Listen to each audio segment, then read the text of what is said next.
So this is my take on Rick Beato's interview with Yngwie Malmsteen.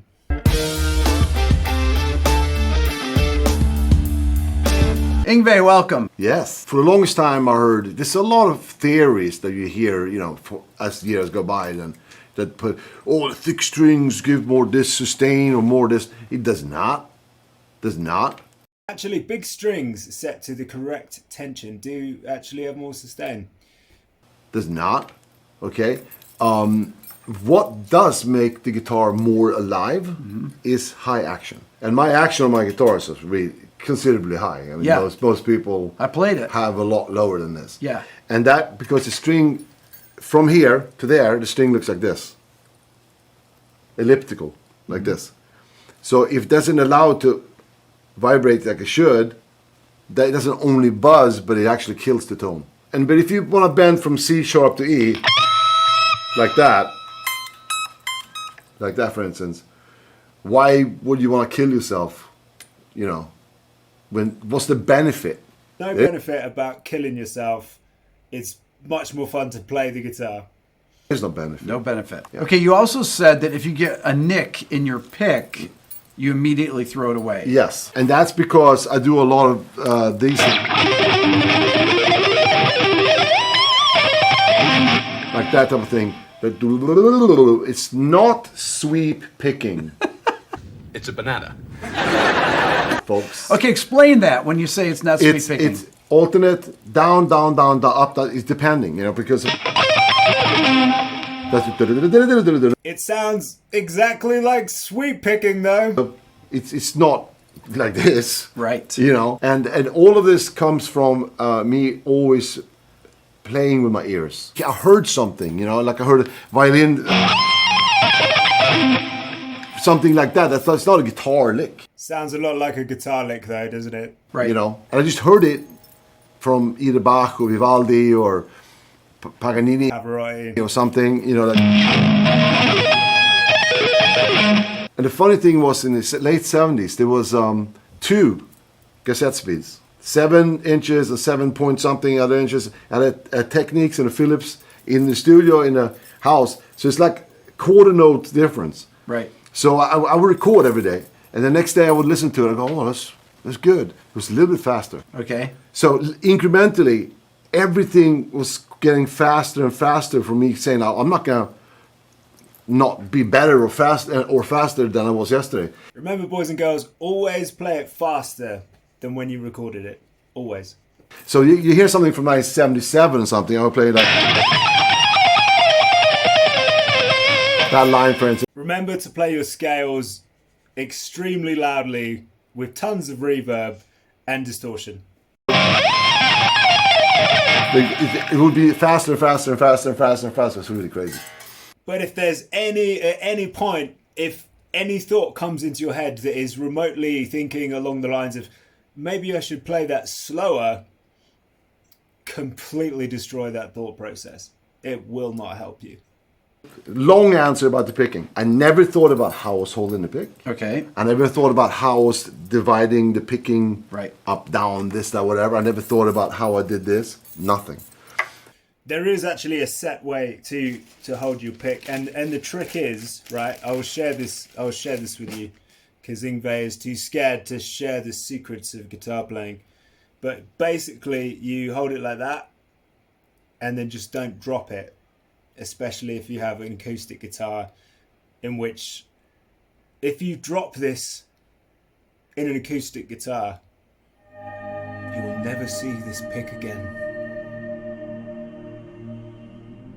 1.5 millimeter Dunlop. Yeah. And tell me why, though. You said this because you don't want any flexibility Yes, in the because pick. if the pick bends, Yep. you have 2 brain hemispheres. Yep. Okay, one controls this hand, one controls this hand. If you want to play something like, let's say when this hand, your brain controls this hand and this hand to meet in coordination. If there is a flexibility in this pick, it's going to be a latency, a millisecond. God damn! Thanks, noob noob. But Right. still, Yeah.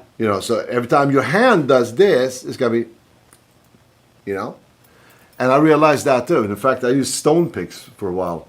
As you can see here, boys and girls, I have my own custom Jim Dunlop Tortex picks. They have two hemispheres, one here and one here. And if you place it here before you play guitar, you can charge up your guitar powers so that you can just vaporize people when the notes touch them. They'll just disintegrate into dust. Exactly. This way of playing guitar is so new. If you want to study classical violin, it's a 400-year-old 400 technique. years. Remember, if you want to learn to play an instrument, it takes 400 years. And we've tested this on the cloned Illuminati undead musicians that we've got locked away in a bunker somewhere in China that only Yngwie Malmsteen knows about. You have to start thinking about like the late 50s, I guess. Chuck Berry. Yeah. And then, you know, Beck and Clapton and Hendrix and Van Halen and whatever. You know, it's like everybody's doing differently. You know, it's not a set way. You and I talked about this, about Alan Holdsworth. Yes. Wanted to be a saxophonist, you were saying, and then you wanted to be a violinist. Okay, so it's a little more complicated than that. Okay. Because I never want to be a violinist. I never want to be a classical guitar player. I want to play electric guitar with smoke bombs and flash pots and Marshall stacks. Right. Double bass drums. Pop quiz hotshot. Did Ian Pace actually use a double kick pedal, or did he have two single bass drums, or did he have the double kick pedal? Fight amongst yourselves in the comments. I never want to do anything else. But I felt that as much as I love Deep Purple and Sabbath and those bands, they're hard and heavy, but the note choices were 99% pentatonic. Richie Blackmore's guitar playing, 99% pentatonic. When I first started, I got my first guitar on my 5th birthday. And when I was 7, on the day Jimi Hendrix died, I said, wow, that's cool. Racist. So I took the guitar off my wall and I started playing. But I wanted to play rock and roll. And the first thing I heard, and I wasn't even aware of who it was Eric Clapton, because my mom had a record called John Mayall and the Bruce Breakers. Oh, yeah. Rick knows about that. I didn't know what it was. I was 7 years old. I thought it was great. I said, oh, I like this, you know. And then when I was 8 years old, I heard Deep Purple Fireball, which starts with double bass drums, Yeah. which is sick, you know. You got to understand, too, where I grew up in Sweden at the time, obviously no MTV, there was no internet, it was nothing. It was literally, it was one TV channel from 6 to 10 p.m. So when I got that album for my birthday, Deep Purple Fireball, it wasn't like, oh yeah, I like that better, it's better than Sabbath and let's. No, there was nothing else. That's all you heard. That's all I heard. But I did hear Selling England by the Pound by Genesis. Genesis, yeah. Awesome Yeah. album. Excellent album. Beautiful album. Oh!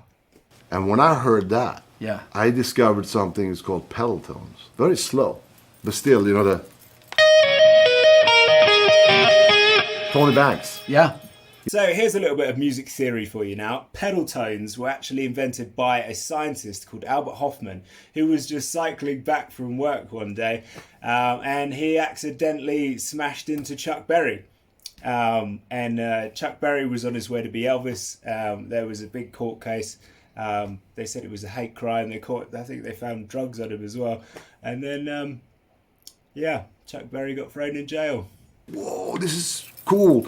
And I realized what I liked about that was Johann Sebastian Bach. And my mom had like 1,000 Bach records. I heard the urban myth that Yngwie Malmsteen's mum had 1,000 Bach records. She would keep them in a bunker underneath the house and sneak down there sometimes, sipping gin and tonic and gazing out the window. But there weren't any windows. So she drew a picture of a window on the wall and called it the Vinylarium. I even remember the first record I picked up. It was D minor concerto, Cembalo concerto, and it went like. Oh no, sorry, that's mine.